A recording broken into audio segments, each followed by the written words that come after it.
yung halaga ng pananalangin. Ngayon, maaaring ang iba ay parang, ano lang yun, alam niyo na, yung parang pangkaraniwan lang siya na gawain, di po ba? Pero nung pinagbumuni-munihan ko ito po ay, kaya pinapalitan ko yung title eh. Naisulat na ba? Ang kapangyarihan ng pananalangin.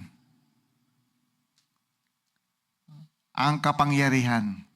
Ngayon, bakit ko sinabi ang kapangyarihan? Sino bang kausap mo sa pananalangin?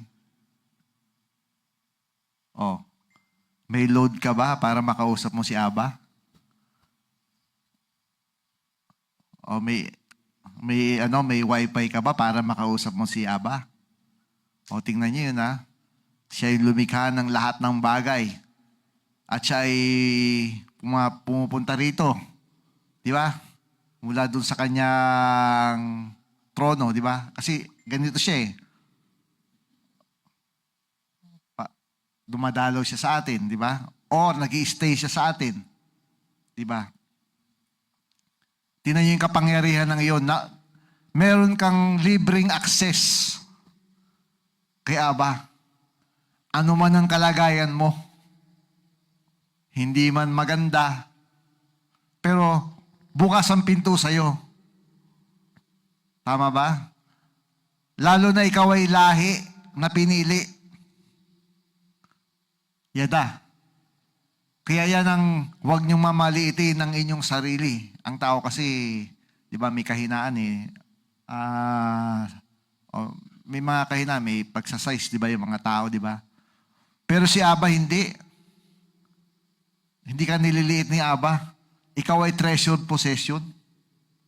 Pinahalagahan ka. O bakit kanya pinahalagahan? Di ba? Kasi aanuhin niya ang creation kung wala ka. O, dahil sa pakikipag-isa mo sa Kanya, pakikipag-isa natin sa Kanya, mayroon tayong gagampanan. Tama ba mga kapatid? Lumabas tayo sa mundo. Pinanganak ng ating mga magulang. At nanatili hanggang ngayon na nananalig, sumasamba, di ba? Hindi para magbigay ng problema. Yan ba, mga kapatid? Kundi maging kaisa ni Aba sa solusyon. Kasi kung walang mag-a-agree, di ba, kung wala yung concept, di ba, na-share ko nung kagabi yun, no? Kung walang mag-a-agree, hindi siya gagawa. Di ba? Hindi siya gagawa, kaya nga ang mundo ay, tumindi yung kasamaan eh. Tumindi.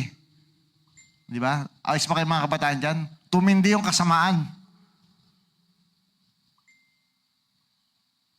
Bukod sa human trafficking, yung mga malalalim pa, kinikidnap. Minsan, titignan ko sa Facebook eh. Yung, alam niyo yung wala ka namang ginagawa pero may spray na ipapalipad. Bigla ka mahihilo, tapos bigla ka nalang dudukutin. Biro mo katindi ng ika nga, di ba? Talagang siguro wala ng budhi, no? Kung masasabi, wala ng budhi, walang talaga. Lumala siya ng lumala. Ngayon, anong laban natin sa kasamaan ng mundo? Mga kapatid, lalo na sa mga naghahanap ng may hinihingi kay Aba, no? Humingi ka ng blessing, trabaho, di ba? Additional trabaho. Alam niyo ba ang pananalangin ay trabaho din? Yan ba?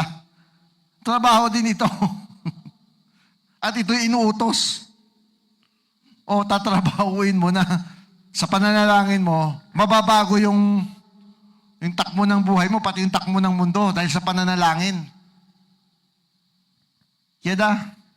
Ngayon maaari magtanong kayo, saan ba yan, Kahan Colets, yung sinasabi mong trabaho din yan? Di ba? Kasi hindi ka naman magre-relax dyan eh. Magre-relax ka ba sa pananalangin? Di ba? Kahit nasaan ka, di ba?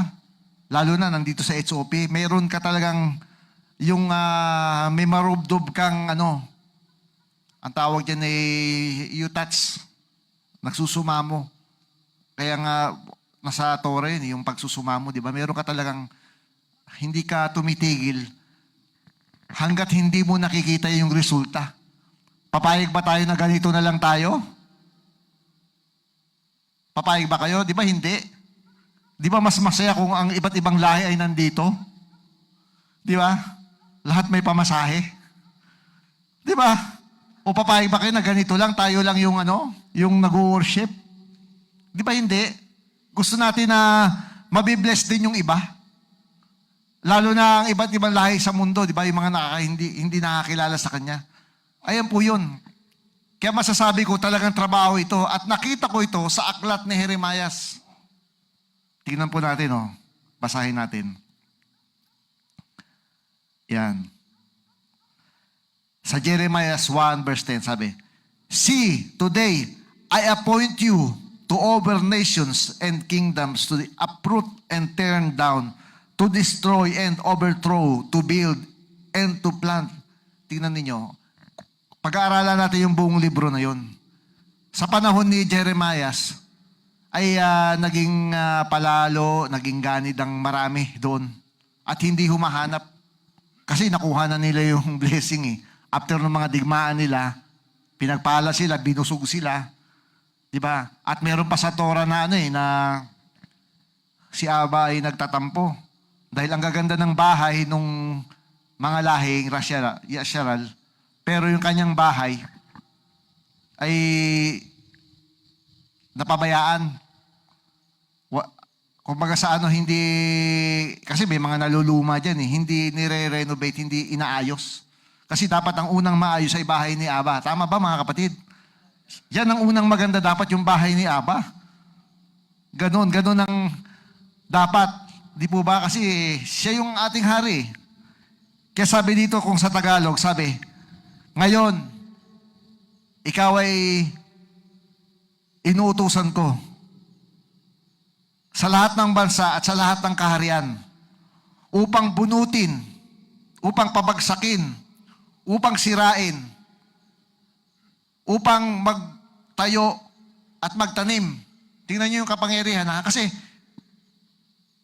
dito natin makikita na maraming itinayo ang tao sa mundo kahit sa panahon noon na hindi siya nagbibigay ng lugod kay Aba. At ang mga taong yun, ang mga bansang yun sa panahon noon ay nagmamalaki. Nagmamalaki sila. Ibig sabihin, hindi nalulugod si Aba. At nahuhumaling pa ang lahing Yasharal nung panahon na yun. Ngayon, buti na lang sa panahon na yun, si Jeremias na nakakaintindi, na nakakakita ng nangyayari kahit wala siyang cellphone. Nakikita niya, nararamdaman niya ang nangyayari, nakasuklam-suklam ang kanilang pamumuhay at nakakainsulto. Nararamdaman ba natin yun? Nasusuklam ba tayo? Yung ibig sabihin, nakakaramdam ba tayo na bakit ganito yung mundo? Nakaramdam tayo? Yung bang para kang nagagalit ka, di ba? Dapat ka bang matuwa? Sinong natutuwa sa nangyayari sa mundo? Bumabaha na nga, ayaw pang aminin eh. Nagtuturoan pa kung sino. Pero yun Ang tawag pa nung isang namumuno, ito talaga yung bagong normal. Pero yun yung mga ganong meron na noon. May filosofiya ng ganon sa panahon ni Jeremias. Kaya ito si Jeremias, na nakakaintindi, lagi siyang umiiyak. Lagi siyang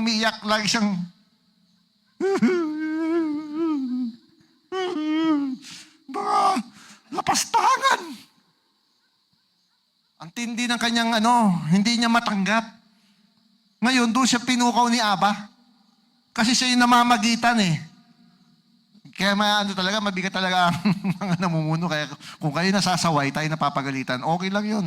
Mabigat. O siya yung nun eh. Parang punong kahandi nun eh. Kaya lang maraming matitigas ang ulo. Pero yun nagsasalita siya ng sinasabi ni Aba, pinipilosopiya siya. Pinipilosopo siya. Hindi mangyayari kasi mayayaman sila eh. Yumaman eh, ibig sabihin natanggap. Kaya yan ang delikado, hindi masama ang blessing. Kaya lang pag nilamon ng isip ng blessing, dahil sumasagot ang Aba eh. Yun ang problema eh. Naintindihan ba natin to mga kapatid? Tayo ba ay aapila o tayo ay aayon sa takbo ng mundo? Hindi. Aapila tayo kay Aba. Hindi basta kahit nag